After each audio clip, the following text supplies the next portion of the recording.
Assalamualaikum warahmatullahi wabarakatuh. Izin memperkenalkan diri, nama saya M. Indra Kurniawan dengan NIM 51111711102. Assalamualaikum warahmatullahi wabarakatuh. Perkenalkan, nama saya Faisal Aprilsyah dengan NIM 51111711106. Assalamualaikum warahmatullahi wabarakatuh. Nama saya Sultan Maulana dengan NIM 075. Di sini saya akan mempresentasikan usulan penelitian pengaruh kualitas pelayanan terhadap kualitas pelanggan melalui kepuasan pelanggan pada Bukalapak sebagai bentuk salah satu tugas mata kuliah riset pemasaran. Baik, di sini saya akan memulai yang pertama yaitu bab 1 pendahuluan, dimulai dari latar belakang.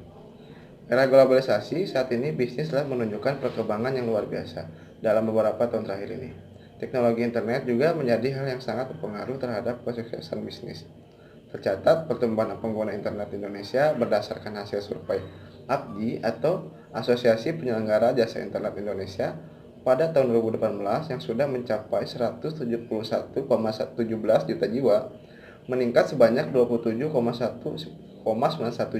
juta jiwa dari tahun 2017. Perkembangan teknologi internet ini terjadi sangat pesat di dunia bisnis. Salah satu buktinya ialah terbentuknya e-commerce yang membuat kompetensi internet sebagai media bertransaksi yang mudah dan cepat semakin berkembang. Di Indonesia sendiri ada beberapa situs e-commerce. Namun, ada 5 situs e-commerce terbaik pada tahun 2019 di Indonesia. Hal ini menurut data iFresh 2019. Berikut kelima situs e-commerce terbaik di Indonesia ini. Yang pertama, Tokopedia, kedua Shopee, ketiga Bukalapak, yang keempat Lazada, dan kelima Blibli. Bukalapak menempati posisi ketiga sebagai e-commerce terbaik berdasarkan pengunjung terbanyak pada tahun 2019. Namun, dengan waktu yang bersamaan, Bukalapak.com dinobatkan sebagai e-commerce yang paling banyak dikomplain dengan persentase sebesar 17,6%. Dengan demikian, penelitian ini bertujuan untuk menguji pengaruh kualitas pelayanan di Bukalapak terhadap loyalitas pelanggan melalui kepuasan pelanggan. Selanjutnya yaitu terdapat rumusan masalah. Dapat dirumuskan yaitu yang pertama, bagaimana pengaruh dimensi dari kualitas pelayanan terhadap kepuasan pelanggan pada Bukalapak. Yang kedua, bagaimana pengaruh dimensi dari kualitas pelayanan terhadap loyalitas pelanggan pada Bukalapak. Yang terakhir, bagaimana pengaruh dimensi dari kualitas pelayanan terhadap loyalitas pelanggan melalui kepuasan pelanggan pada Bukalapak. Untuk maksud dan tujuan penelitian di sini, maka maksud dari penelitian ini adalah untuk memperoleh data serta informasi mengenai pengaruh dimensi variabel kualitas pelayanan terhadap loyalitas pelanggan melalui kepuasan pelanggan pada Bukalapak.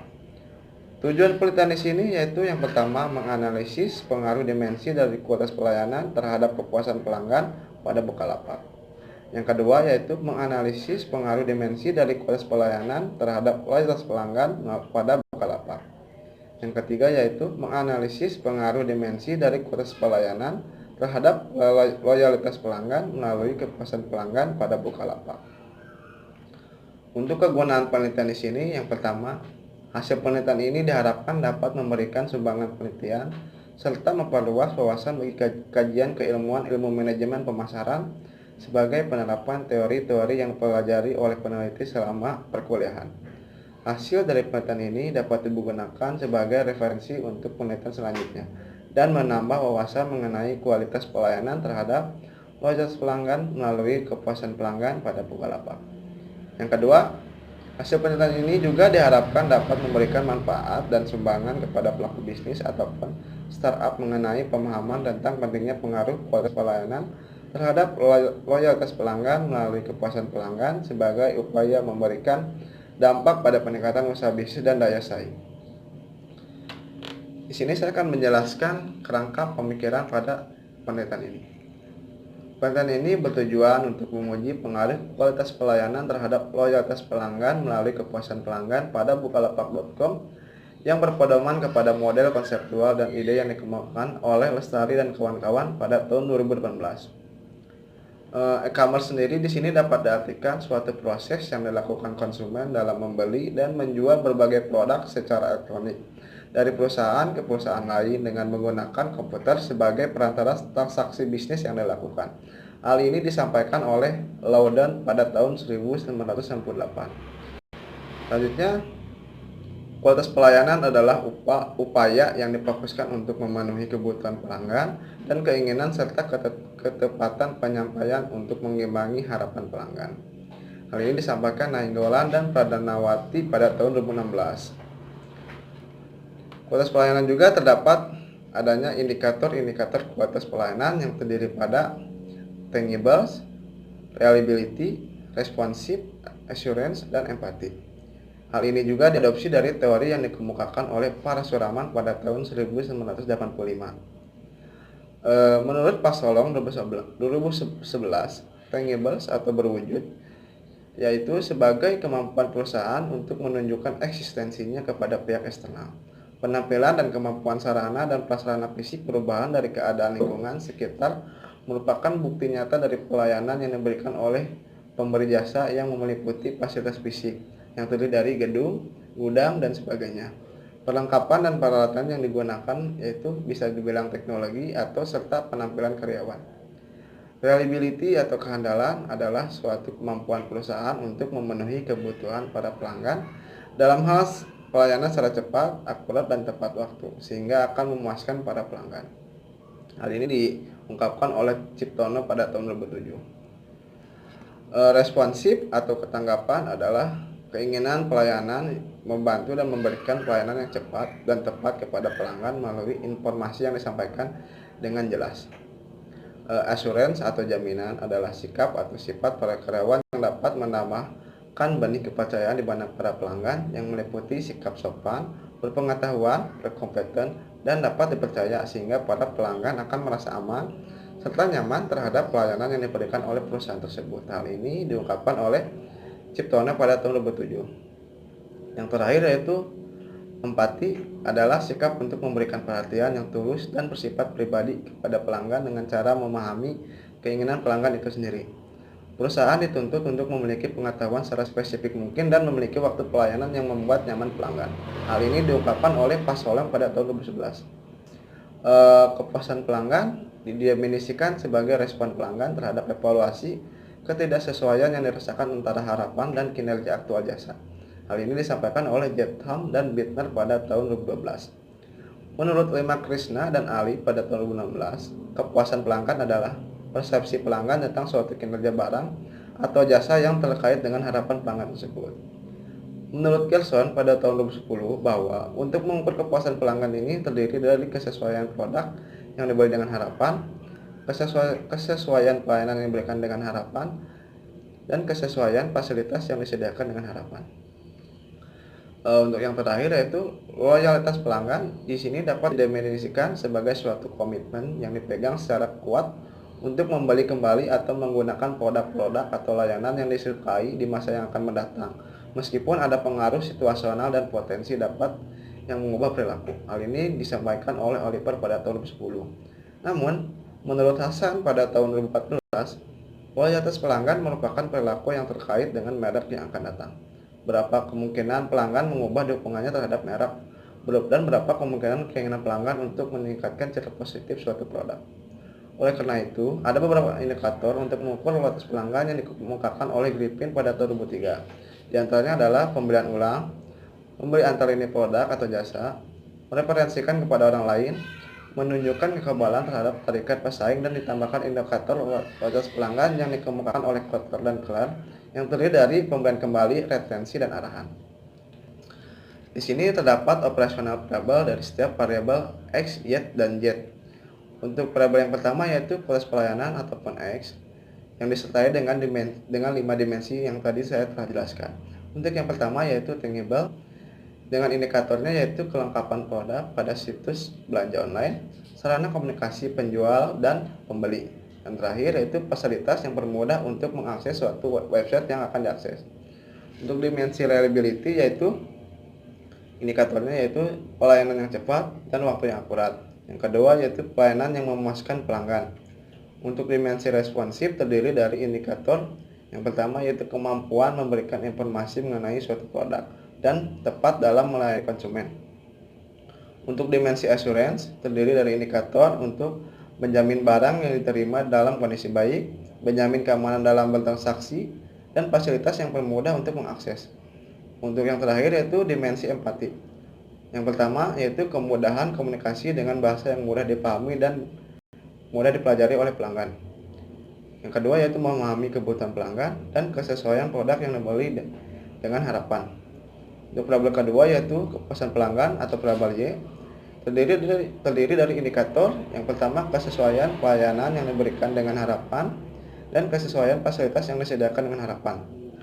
Untuk variabel terakhir yaitu loyalitas pelanggan atau variabel Z terdiri dari indikator yang merupakan melakukan pembelian kembali di masa yang akan mendatang, mereferensikan produk kepada orang lain, dan yang terakhir yaitu tidak beralih pada produk atau jasa yang lain. Dari penjelasan tersebut dapat ditetapkan hipotesis yang pertama yaitu untuk H1A, tengibas dari kualitas pelayanan berpengaruh positif terhadap kepuasan pelanggan. H1B, di sini reliability dari kualitas pelayanan berpengaruh positif terhadap kepuasan pelanggan. Untuk H1C, responsif dari kualitas pelayanan berpengaruh positif terhadap kepuasan pelanggan. Untuk H1D, assurance dari kualitas pelayanan berpengaruh positif terhadap kepuasan pelanggan. Untuk H1E, empati dari kualitas pelayanan berpengaruh positif terhadap kepuasan pelanggan. Untuk penetapan hipotesis yang kedua yaitu terdiri dari H2A. Yang pertama, tengibas dari kualitas pelayanan berpengaruh positif terhadap loyalitas pelanggan. Untuk H2B, reliability dari kualitas pelayanan berpengaruh positif terhadap loyalitas pelanggan. Untuk H2C, responsif dari kualitas pelayanan berpengaruh positif terhadap pelanggan. Untuk H2D, assurance terdiri kualitas pelayanan berpengaruh positif terhadap kualitas pelanggan. Yang terakhir yaitu H2E, empati dari kualitas pelayanan berpengaruh positif terhadap loyalitas pelanggan. Untuk penetapan hipotesis yang ketiga yaitu pada H3A yang pertama, tengibas dari kualitas pelayanan berpengaruh positif terhadap kualitas pelanggan melalui kepuasan pelanggan. H3B, reliability dari kualitas pelayanan berpengaruh positif terhadap loyalitas pelanggan melalui kepuasan pelanggan. Untuk H3C, assurance dari kualitas pelayanan berpengaruh positif terhadap loyalitas pelanggan melalui kepuasan pelanggan.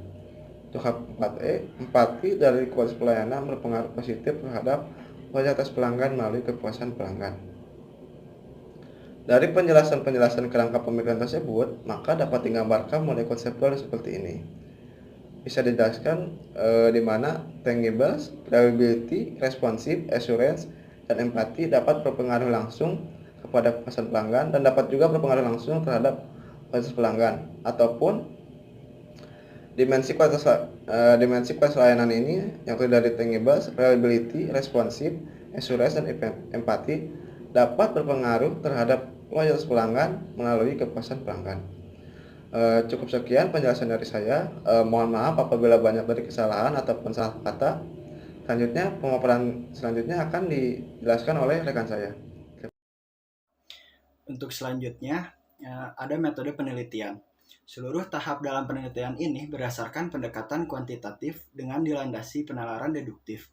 Dalam setiap tahap penjelasan pada penelitian yang diusulkan dalam penelitian ini didominasi oleh pemikiran Skaran dan Bugi 2017. Penelitian ini menggunakan studi kausal yang akan mengungkapkan faktor-faktor penyebab timbulnya masalah. Tujuan dari penelitian ini yaitu untuk menguji hipotesis terkait masalah penelitian yang telah dirumuskan. Ada jenis data dan sumber data. Jenis data di dalam pelaksanaan penelitian ini, penulis menggunakan pendekatan deskriptif kuantitatif yaitu penelitian dengan menekankan analisisnya pada data-data numerikal angka yang diolah dengan metode statistika, yaitu data-data kuantitatif yang dikumpulkan melalui pengukuran oleh Sarifuddin Azwar tahun 1999. Untuk sumber data, dalam penelitian ini, peneliti menggunakan sumber data primer. Populasi dan sampel. Populasi dalam penelitian ini adalah konsumen yang berusia antara 18 hingga 24 tahun yang merupakan pengguna smartphone yang mengakses situs e-commerce Bukalapak. Untuk sampel pada penelitian ini adalah konsumen yang berusia 18 tahun hingga 24 tahun yang merupakan pengguna smartphone mengakses situs e-commerce Bukalapak merupakan mahasiswa Universitas Jenderal Ahmad Yani, Cimahi. Untuk teknik pengumpulan data, Teknik pengumpulan data dilakukan dengan menyebarkan kuesioner. Responden dalam penelitian ini adalah konsumen yang berusia antara 18 hingga 24 tahun yang merupakan pengguna smartphone mengakses situs e-commerce Bukalapak yang merupakan mahasiswa Universitas Jenderal Ahmad Yani di Cimahi. Dalam penelitian ini, data yang digunakan yang telah diuji validitas dan reliabilitasnya. Untuk pengukuran data, penelitian ini merupakan penelitian kuantitatif dan menggunakan skala Likert. Dalam pengukuran datanya, pemberian pembobotan atas jawaban pertanyaan mengenai pengaruh kualitas layanan terhadap loyalitas pelanggan melalui kepuasan pelanggan pada Bukalapak. Dari jawaban dari pertanyaan, sangat tidak setuju skornya 1, tidak setuju skornya 2, ragu-ragu skornya 3, setuju skornya 4, sangat setuju skornya 5. Hasil dan pembahasan. Untuk karakteristik responden, jumlah responden berdasarkan jenis kelamin. Untuk pria 54 orang, wanita 44 orang, dan jumlahnya 98 orang. Untuk persentasinya, pria 55,1%, untuk perempuan 44,9%. Jumlah responden berdasarkan angkatan.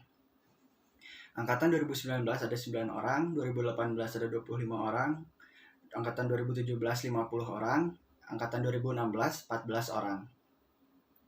Untuk jumlah responden berdasarkan usia. Usia di bawah 20 tahun 17 orang, 20 sampai 24 tahun 79 orang, 25 sampai 32 orang. Jumlah responden berdasarkan jurusan. Manajemen 62 orang, akuntansi 3 orang, dan lainnya 33 orang. Untuk uji validitas, diperoleh bahwa semua indikator yang digunakan untuk mengukur variabel-variabel yang digunakan dalam penelitian ini mempunyai koefisien korelasi yang lebih besar dari R-tabel. 0,179. Nilai R-tabel untuk DF 90 kurangi 2, 88, sehingga semua indikator tersebut adalah valid. Untuk uji reliabilitas, berdasarkan hasil uji reliabilitas seperti yang terangkum dalam tabel, dapat diketahui bahwa nilai Cronbach alpha pada masing-masing variabel nilainya lebih besar dari 0,6. Hasil tersebut dapat disimpulkan bahwa seluruh instrumen penelitian dapat dikatakan reliable dan dapat digunakan untuk analisis selanjutnya. Artinya, kuesioner ini memiliki hasil yang konsisten jika dilakukan pengukuran dalam waktu dan model atau desain yang berbeda. Untuk hasil pembahasan uji normalitas, berdasarkan tabel di samping, dari hasil uji normalitas menggunakan metode Kolmogorov-Smirnov, didapatkan hasil signifikan dari uji normalitas sebesar 0,155 Monte Carlo, di mana hasil tersebut lebih besar dari taraf signifikan 0,05, sehingga dapat disimpulkan bahwa uji tes pada normalitas pada penelitian ini adalah terdistribusi normal. Untuk uji multikolinearitas, berdasarkan tabel di samping, nilai FIF tidak lebih dari 10. Dapat disimpulkan, model regresi yang digunakan dalam penelitian ini tidak mengandung gejala multikolinearitas. Untuk uji heteroskedastisitas, berdasarkan tabel di samping, dari hasil uji heteroskedastisitas menggunakan uji Gretzer, hasil signifikansi variabel X1 0,737, X2 0,743, X3 0,721, X4 0,963, X5 0,355, dan Y 0,233. Hal ini lebih dari nilai standar signifikansi 0,05, sehingga dapat disimpulkan bahwa tidak terjadi masalah heteroskedastisitas. Untuk uji autokorelasi, berdasarkan hasil tabel uji autokorelasi diketahui untuk nilai DW 1,782 dibandingkan dengan nilai tabel signifikansi 0,05 dengan jumlah sampel 90, jumlah variabel independen 6, K sama dengan 6,90 sehingga didapatkan hasil DU 1,80114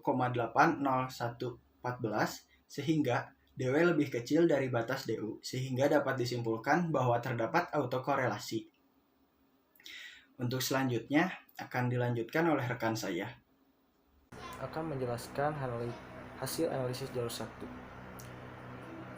Di situ tertera yang pertama ada besar nilai signifikan tangible atau X1 sebesar 0,000 lebih kecil dari 0,05. Nah, hasil dari 0,00 itu dia didapatkan dari tabel koefisien sig. Di situ tertera 0,009. Yang berarti terdapat pengaruh secara positif. Nilai konstannya 0,198 didapatkan dari tabel koefisien B, yaitu tangible atau X1 terhadap kepuasan pelanggan Y. Selanjutnya ada besar nilai signifikasi reliability atau X2 sebesar 0,638 yang didapatkan dari tabel koefisien sig reliability yaitu 0,638 lebih besar dari 0,05, berarti tidak dapat berpengaruh secara positif. Nilai konstannya 0,031 dari tabel koefisien B tangible atau X1 terhadap kepuasan pelanggan Y. Selanjutnya seperti itu ya, responsif, tangible, asuransi, dan empati. Apabila nilainya lebih kecil maka terdapat pengaruh secara positif, sedangkan apabila lebih besar dari 0,05 berarti tidak terdapat pengaruh secara positif. Selanjutnya dari tabel tersebut dapat dilihat R-square 0,729 di tabel model Semari atau 72,9%. Angka tersebut menunjukkan besar pengaruh tangible X1, reliability X2, responsif X3, asuransi X4, dan empati X5 terhadap kepuasan pelanggan Y secara gabungan, sedangkan sisanya 27% dipengaruhi faktor lain. Selanjutnya ada hasil analisis jalur 2. Yang pertama, besar nilai signifikasi tangible atau X1 sebesar 0,084. Angka itu didapatkan dari tabel koefisien tangible sig paling pojok kanan. 0,084 lebih besar 0,05 berarti tidak terdapat pengaruh langsung secara positif. Nilai konstan 0,175 tangible X1 terhadap loyalitas pelanggan. Selanjutnya ada besar nilai signifikasi reliability atau X2 sebesar 0,023 sama didapatkan dari tabel koefisien sig reliability. 0,023 lebih kecil dari 0,05 berarti terdapat pengaruh langsung secara positif. Nilai konstan 0,273 reliability X2 terhadap loyalitas pelanggan. Selanjutnya ada responsif, asuransi, empati, dan kepuasan pelanggan. Apabila lebih besar dari 0,05 berarti tidak terdapat pengaruh langsung secara positif, dan apabila lebih kecil dari 0,05 berarti terdapat pengaruh langsung secara positif. Selanjutnya dari tabel di samping dapat terlihat R-square 0,602 atau 60,2%. Angka tersebut menunjukkan besar pengaruh tangible X1, reliability atau X2, responsif atau X3, asuransi X4, empati X5, dan kepuasan pelanggan atau Y terhadap loyalitas pelanggan secara gabungan sebesar 60%, sedangkan sisanya 39,8% dipengaruhi oleh faktor lain. Ada uji Sobel tangible terhadap loyalitas pelanggan melalui kepuasan pelanggan. Berdasarkan hasil uji Sobel di atas, terhitung lebih besar dari T-tabel 2,1818166 lebih besar dari 1,66235 dengan tingkat signifikasi 5% atau 0,05, sehingga dapat disimpulkan bahwa variabel kepuasan pelanggan memediasi pengaruh dimensi kualitas layanan tangible terhadap loyalitas pelanggan. Reliability terhadap loyalitas pelanggan melalui kepuasan pelanggan. Berdasarkan hasil uji Sobel di atas, terhitung lebih kecil dari T-tabel.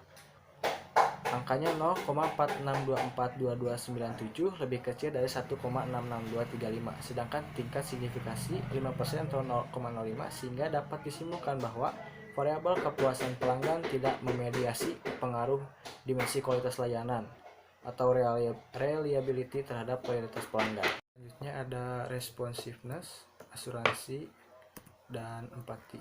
Seperti yang dijelaskan sebelumnya, apabila hasil uji sobel terhitung lebih besar dari tabel dengan tingkat signifikasi 5% atau 0,5, dapat disimpulkan bahwa variabel kepuasan pelanggan memediasi pengaruh variabel X terhadap kualitas pelanggan. Dan apabila hasil uji sobel terhitung lebih kecil dari tabel dengan tingkat signifikasi 5% atau 0,5, dapat disimpulkan bahwa variabel kepuasan pelanggan tidak memediasi variabel X terhadap kualitas pelanggan.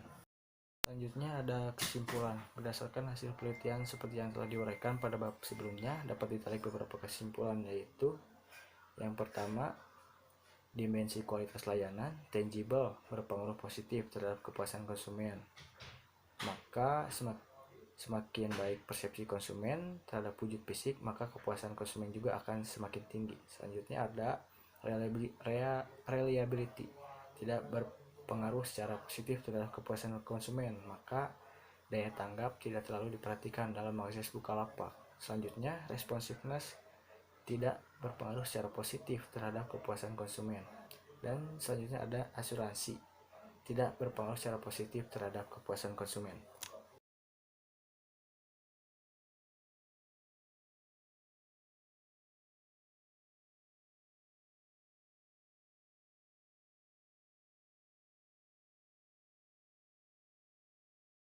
Selanjutnya ada saran.